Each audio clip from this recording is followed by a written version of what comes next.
So Kell Brook loses at 147, and now he said he's going to go to 154?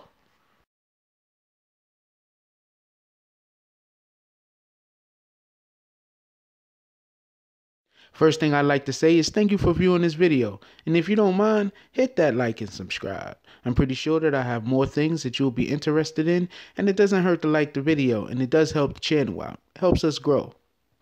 Now let's move on to our scheduled program.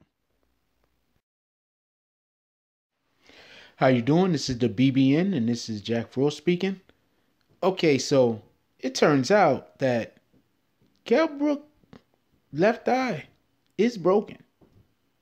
Yes, the eye socket, not the eye, pardon me. The eye socket is absolutely broken. This is a shame. He's a good fighter. Like the guy. But you get into one fight with Gennady Golovkin, he breaks one eye socket. Then you get in your very next fight, you fight somebody that your handlers told you not to fight. They absolutely told you do not fight Errol Spence Jr., but you know, you got to go fight Errol Spence Jr. and he breaks the other eye socket. Like, I don't know what to say. This guy's that's just lots of bad luck for the gentleman. He's a good fighter. So now he says that he doesn't want to end his career on a loss. So come on, we all know what that means. He doesn't want to end his career on a loss. So he'll be looking to have one or two more fights, maybe one fight against you know, tomato can, somebody that he could beat, but it won't look too bad, so he could see where he's at and see how comfortable he feels with his eye sockets both being broken. And this is boxing. This isn't like basketball where you could put on the mask. This is boxing. You are going to get hit in your eye sockets. That is gonna happen. So yeah, it's very bad to hear about what happened with Kell Brook. He definitely is one of the more skilled fighters out there. Let's just hope that, you know,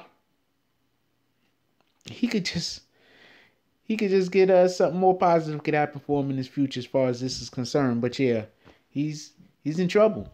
And yeah, he's in trouble. And just anybody that actually did see the fight, like I saw the fight, anybody that actually did see the fight, you could tell in the first 1 or 2 rounds that he was very, very comfortable.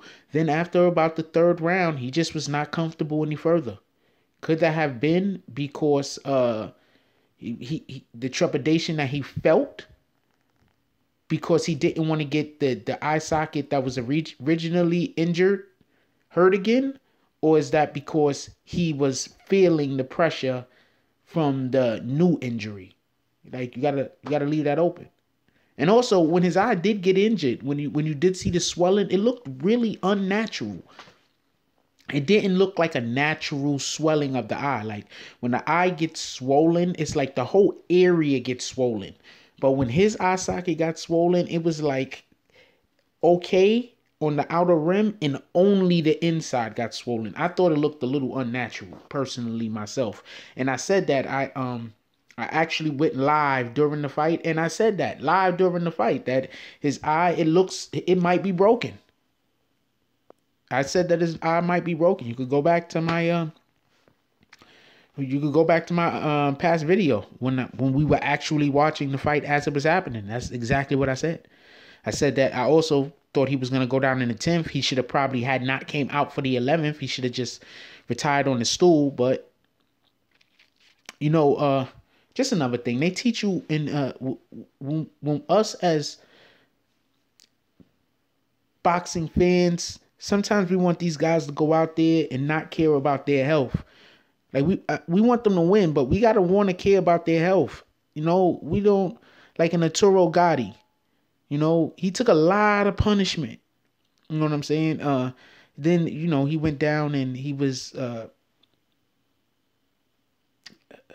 passed away from a gunshot wound to the head.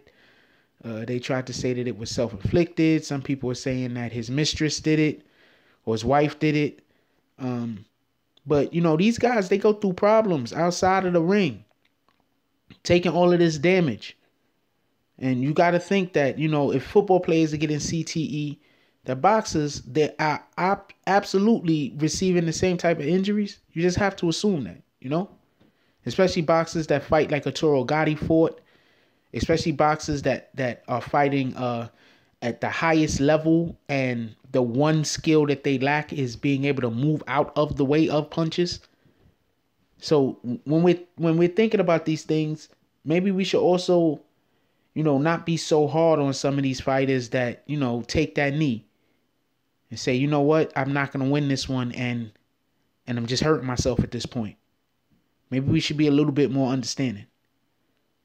Not everybody got to get willed out like Amir Khan constantly gets, and not everybody we shouldn't be wanting for everybody to be on the stretcher. That's what I'm saying. We want them to fight to their maximum effort, but we don't want everybody willed out on the stretcher. We don't want these guys ending up with CTE and other brain ailments and early onset Alzheimer's.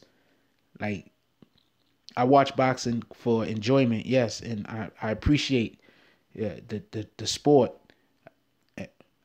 I have much respect for all pugilists, but at the same time, I'm not out there professing that they die in the ring in order to prove their manhood. Anyway, leave some comments down below. I'd like to know what other people think about this particular thing, on this subject of whether he should fight again or not.